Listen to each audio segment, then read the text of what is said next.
Now, Parliament's Mineral Resources, Police and Home Affairs committees have concluded their visits to 5 provinces. The purpose was to assess illegal mining.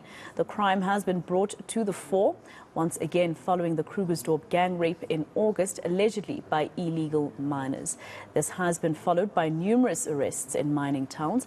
Joining me now is Sahlulele Luzipo, the chairperson of the Portfolio Committee on Mineral Resources and Energy. Mr. Luzipo, thank you very much for speaking to us here on eNCA, and good afternoon to you. What is it that you found, particularly in mining towns around Gauteng, Limpopo, etc.? Well, good afternoon to you and the viewership. Look, there are quite a number of issues which would lead, obviously, to recommendations of what has to be done. First, there are positive signs that we have observed. For an example, in the Free State in Welkom, that there's almost a successful work that has been done with regards to the issue of illegal mining, specifically the Zamazamas.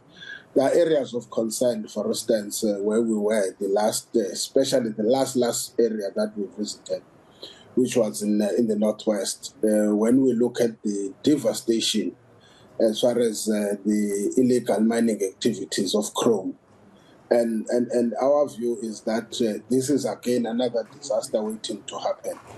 It's a complete mess. When you have got something called illegal activity taking place, but is almost equal to the entire OR Tambo in International Airport, you just can't explain it. Because if there is a problem of an illegal activity, it must then, within a small scale size, reflect that it's something that can be contained. That we don't think we can say it can be contained. So it's a future that is waiting to disaster that is waiting to happen at any given moment. And I think generally the view of many members of the committee, all what should have been done was to grant those people a right to mine in terms of your artisanal or small-scale mining policy. Because it's a full operation that is taking place, absolutely uncontrollable. But in other areas, again, effective intervention would have meant, for instance, when we're in Klerksdorp, just flatten or demolish all the standing structures, and then we deal with the issues of rehabilitation later. As long as you've got structures that remain intact, it is just a free invitation for illegal mining activities to take. Yes, and Mr. Luzipo, that's exactly where I wanted to bring you, because the other concern, of course, is the fact that some mines are not properly sealed. And then that's when you find the illegal activity taking place. So there's also that part in terms of whose responsibility it becomes to make sure that these mines don't, to make sure that you don't find illegal miners operating at those mines that are supposed to be sealed. What did you find in terms of that? Did you find, for instance, mines that the Mineral Resources Department would tell you were sealed and suddenly there's operation there again? Look, you do have such, for instance, when you are in Gauteng specifically, even in the central of Johannesburg, you could see that there is an effective work that has been done. Instead of doing rehabilitation, they will do what you would call project development, where a developer is given responsibility to put up a particular structure in the form of in a big scale. That would, when that development has taken place, it will be difficult to have illegal mining. But when you go to Klerksdorp, which is an area of concern, is that when a mine is abandoned, it is abandoned, regardless of what other processes would be. The first responsibility, therefore, is to flatten, just demolish the structure. Let's then deal with the issue of rehabilitation after the structure has been demolished. In one, I think it was Shaft 1, we were told the reason the structure has not been demolished is simple because somebody owns a water use license right, and therefore is supplying, through the dam, is supplying other mines. The truth of the matter is that if those people can't protect a haven of criminal activity, then you have to destroy the haven of criminal activity. That is where police, for example, found huge arms where 18 plus were arrested in that area.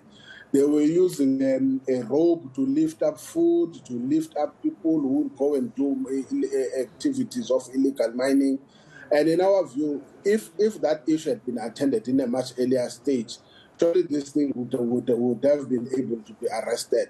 Again, when you look at, if you ask me the question with regards to what we saw just outside the areas around Sun City, the truth of the matter is that if an illegal mining activity is taking place, unfortunately, if no one can take liability for that, unfortunately, it becomes a taxpayer's responsibility through the state that they will have to rehabilitate that on behalf of the people of South Africa. It's unfortunate, but I think truth be told, even the department tried to explain, and we said to them, you can't say somebody because it's arrested, that person has got the liability of rehabilitation, because you can't regulate what is irregular or is unlawful.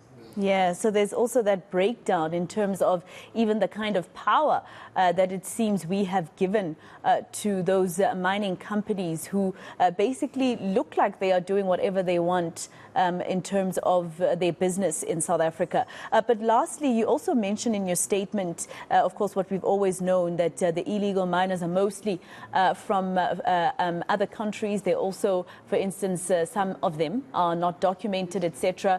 You mentioned Lesotho, your Mozambique. What are the discussions taking place around this, especially looking at the fact that we have an obligation as South Africa, because of the agreements that we've signed, to be the ones that take care of those who are even here illegally, who are even here committing a crime by being here without papers? Look, the obligation that we have with these people who must be documented, I think it's a straightforward case. If an individual is within the borders of any country, that individual will be there illegal. Yes, there are cases that have been raised.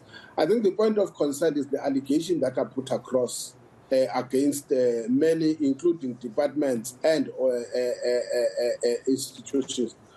For example, the role of it comes for the role of the Home Affairs officials, who some of them are accused of colluding with some of those undocumented individuals.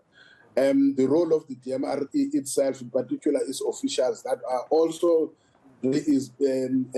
accused to be cooperating with or colluding with illegal mining activities. So we will get with police, for example, allegations being made that some police vehicles without number plates are being seen assisting the illegal miners in the commission of that crime. So there are allegations across. What I think is the issue.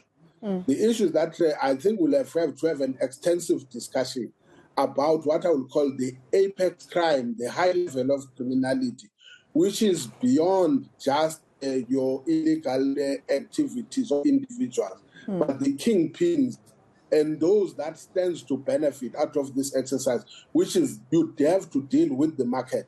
Surely for illegal mining activities, in particular in the gold field, gold industry, you do have a market, and we have to deal with the market in the first place. And if we can deal with the market, then there will be no need to, there will be very less responsibility to deal with stage one, which is where the generation of the commodity takes place. And of course, we know that the job to actually find those kingpins, particularly in this clearly lucrative illegal business, is also with state security, which, has been found wanting in South Africa. But of course, that's not a question for you. I'll ask that question to the chairperson of Parliament's Portfolio Committee on State Security. But thank you very much for speaking to us, Mr. Sahlulele Luzipo, the chairperson of Parliament's Committee on Mineral Resources and Energy.